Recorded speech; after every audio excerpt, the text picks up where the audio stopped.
Hi, welcome to Channel 10 News, and today we have a special broadcast on human inequality and racism. My name is Sofia Montaña, and I'll be starting you off with the history of racism and human inequality throughout the world. Throughout history, one thing that's very prevalent is racism and inequality. And unfortunately, racism and inequality has been in this world for a very long time. And historical events such as World War II are very prevalent examples. World War II resulted in the Holocaust, and the Holocaust resulted in the death of 6 million Jews. Pre World War II Germany and during World War II Germany are great examples of prejudice and discrimination. Germany was very anti-Semitic. Hitler was too, and meaning that Hitler was very anti-Jew. He blamed Jews for all that was evil in the world, and he also blamed them for Germany's defeat in World War I. This led Hitler to implement many laws that restricted German Jews' rights in Germany. For example, he implemented laws that expelled all German Jewish children from public schools. He required Jews to wear stars out in public places, as well as he implemented the Nuremberg laws. Also, as a result of the German prejudice in World War II, the Night of the Broken Glass happened, which resulted in many Jewish Torahs and scriptures being burned, as well as Jewish shops and houses being vandalized. During World War II, the church can be seen as either staying too silent or too neutral, or as doing what they could. The church actually aided, and the church, monasteries, and many convents throughout Europe actually successfully aided and hid hundreds of thousands of Jews throughout World War II. However, Pope Pius XII, who was the Pope of the time, can be seen has been known to be called Hitler's Pope, or as a Pope who didn't do enough regarding the circumstances of World War II. Though Pope Pius did publicly condemn racist oppression and Nazi Germany's persecution of Jews, he never personally spoke out against Hitler, as well as when information about the death camps, Poland, Spain, and Ukraine came out, he never made any public comments about it. Or when the Night of the Broken Glass happened, he never condemned it. He never made any statements. Though the political situation and the situation in Europe throughout the time was very difficult, many do agree that the church didn't do enough. However, many argue that the church did what they could, meaning that the church actually did successfully aid hundreds of thousands of Jews in hiding them throughout convents and monasteries, or helping them in other ways. And now we pass it on to Paulina Osorio with the church's opinion throughout history of human inequality and racism. Thank you, Sophia. I'm Paulina Osorio, and I will be talking about the church's opinion on human inequality and racism. The Vatican has said Pius did not speak out more forcefully against the Nazis because he was afraid of making things worse for both Jews and Catholics. He was falsely accused of having remained silent during the Holocaust. Pius did more than any other human to save Jews. He actually provided false birth certificates, religious disguises, and safekeeping in cloistered monasteries and convents. The Pope oversaw efforts that helped save hundreds of thousands of Jews from deportation to Nazi death camps. He saved as many as 860,000 Jews, that is more than other churches and rescue organizations combined. Pius is actually being thanked by Jews for saving them in the disaster of the Holocaust, and that his efforts did not go unrecognized by Jewish authorities even during the war. The Jews in the Vatican were very close during World War II. The chief rabbi of Jerusalem, Isaac Herzog, sent the Pope a personal message of thanks on February 28, 1944. In which he said the people of Israel will never forget what His Holiness and his illustrious delegates, inspired by the eternal principles of religion, which form the very foundations of true civilization, are doing for us unfortunate brothers and sisters in the most tragic hour of our history, which is the living proof of divine providence in this world. And now, on to Julia. Thank you, Paulina, and now I'll be speaking about modern-day racism and inequality. Okay, so I'm going to be talking about the pay gap has gone on for God knows how long, and it means men and women get paid differently and races get paid differently. Asian men and women get paid the most, then it follows by white men and women, black men and women, and Hispanic men and women. So meaning Hispanics get paid the least out of the four main races. And so now I'm going to talk about how a woman and man get paid differently. A woman would get paid 78 to 82% of what a man would get paid. So an Asian man would get paid $952, and an Asian woman would get paid $779. And that is key to know, that no matter how long someone could work, a woman, they would still get paid less than a man that is doing the same job, same amount of hours. And then we're going to talk about affirmative action and how that relates to that as well. And these both show how no matter what we do, the pay gap will get bigger. We can try to make it up by giving raises, whatever, but with human inequality, this shows how men and women are still not equal even after women's rights being given in the 1920s, as well as rights being given now, and just women trying to stand up for themselves and their rights that they should have, even and it's 2017, so they should have those rights, but they don't. And then affirmative action is a way to make up to minorities for the prejudice and the discrimination against them. And a lot of people are debating how it's reverse racism when it's not. And it hires minorities and it creates jobs in our nation as well. And it shows another part of America and in the parts of the world that does do this, how they're trying to make up for the past mistakes and create jobs for their economy as well.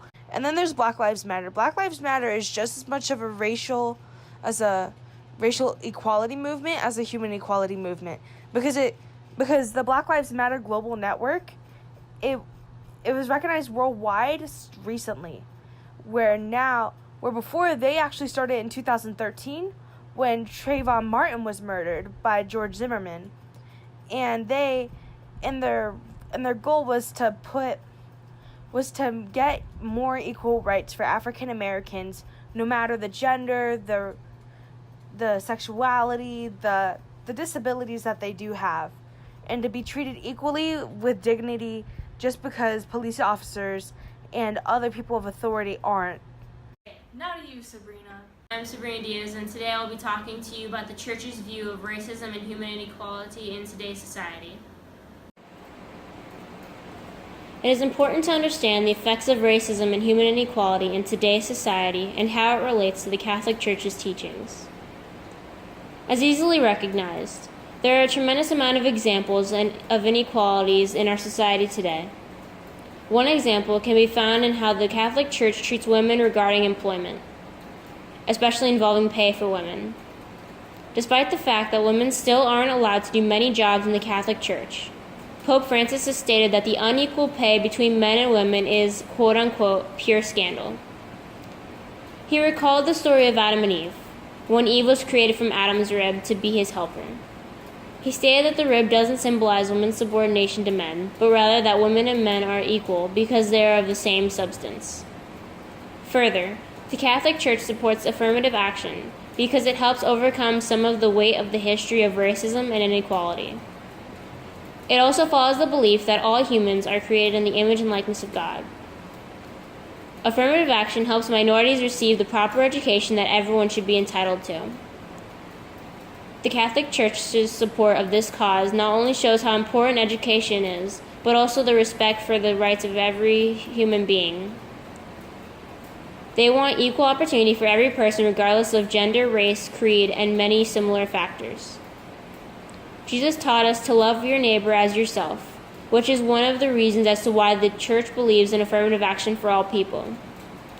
Moreover, the issue of police brutality against certain races also has inflicted a response from the Catholic Church. Movements such as Black Lives Matter have caused the subject of police brutality to become more prominent to the public. Some Catholics argue that the Church has an obligation to address this problem. Furthermore, Catholics have also been prosecuted by police targeting and by the increased level of physical interactions. The leaders of the Catholic Church have taken notice of the issues of racism and human inequality. In general, they believe that through prayers we can bring about peace and healing in our community. We feel that a prayerful approach to these situations is one of the way of going about addressing the issues. Also, prayers alone are not sufficient to solve the problems. However, it is a good start. Turning those prayers into actions and deeds is going to bring about more significant and lasting change. For example, treating others as you would want to be treated is a wonderful step to bring about understanding and treating everyone with dignity. Furthermore, we would like to see the institution of equality for everyone in all situations. Thus, these types of changes will have positive effects in our community and in our world. And lastly, we have an interview from Eric Anschwitz on the topic of human inequality and racism. And your occupation, please. My name is Eric Anschutz. I'm a federal administrative law judge for the Social Security Administration in Fort Myers, Florida. Okay, thank you. So the first question I have for you is, how do you think people in our society have become this way from a professional perspective? Okay, you're going to have people have become what way? Have become they've like human inequality, racism, like how they become towards racism and inequality. Like, how are they towards it from a professional perspective? How did people come to be prejudiced, you mean, or have? Yes. Yes. Well, I think all ethnic groups are partial to their own ethnic group. It doesn't matter what you are, whatever your ethnic group is, you favor that. And if somebody's different and you don't know anything about them, then we tend to look down or not think as highly of them as we do of our own ethnic group. And I think that's inherent in human history. I don't think it's anything new. So you believe it's because we don't fully understand the other ethnic groups and how they are completely? That's one way of looking at it. There are other factors, but essentially that's it. I think we know our own ethnic groups best, and we try to judge everyone else in society by our own ethnic group's standards. And if something is a lot different from ours, we tend not to think it's that great. Okay. So next question. What can we as individuals and the community help those who are struggling with being victims of racism and human inequality? Well, to say who's a victim is hard to define. What can we do to ameliorate differences or ease the differences people feel? We can try to understand what other people, where they're coming from, get to know each other better. We can realize that all people are human beings. They have their own ideas, wants, and needs, and everyone deserves respect, and we should respect other people's opinions, respect their property, respect their ideas, just as other people should respect ours. And we have to work together to achieve some middle ground, come to a consensus to make progress. But if we all come together with an open mind, letting other people state their opinions and be willing to, we give a little and other people give a little too, I think we can all get along a lot better. do you believe a huge problem of the prejudices is that we don't respect each other enough? Or Well, sure, that's a problem. That we don't have to say somebody is so great when they aren't, but why they're thinking the way they do or why they're saying what they say. And if people would sit back and listen and not automatically yell and scream to get their own point across or demand their own way, I think we'd get along a lot better. But I think it's become common today, at least I see it on the news a lot, that people think they have to yell and scream to get their point across. And often what that does is just turn off the people who they're trying to get their message to from listening to them.